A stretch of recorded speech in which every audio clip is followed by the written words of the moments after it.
All right, y'all, I had to finish back at home because my storage was full. But anyway, the van was a huge blessing. While I was in college, I was able to go on road trips. I was able to help friends move. I was able to get to where I needed to go, and I didn't have to coordinate and worry about asking somebody else.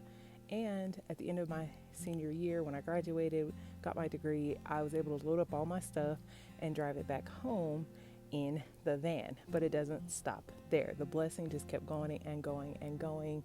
And it was far beyond what I could even see, which is why I'm telling you this, because, when you read the scripture, you have to really see yourself in the word and take your time with it. And when I read Ephesians 3:20, the other day, it brought me into remembrance of the what I call the green machine, my van that I won, because it was exceeding and abundantly above all I could ever ask or think. I was just thinking honestly for how it could benefit me having a car, and not how it could add value to the people who were in my family, the people who were my friends.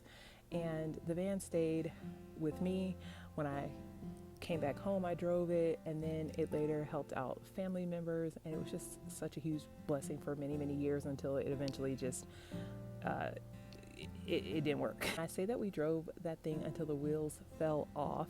That's exactly what happened. This encourages somebody, honestly, one, because you have to start with your thoughts. Your imaginative ability is your creative ability. And so just the very idea of me thinking about wanting a car and talking to God about it at that time, in the little small faith that I was operating in, he went far beyond what I could ask, think, or imagine. I'll be honest, that's just one of many examples that I could give you, but that was the one that I was led to share. Stay the course so that God hears your prayers, and that he can do, and he will do, exceedingly abundantly above all that you can ask, think, or even imagine. But you got to give God something to work with. So you got to start with your thoughts, start with your prayers, start with your imagination.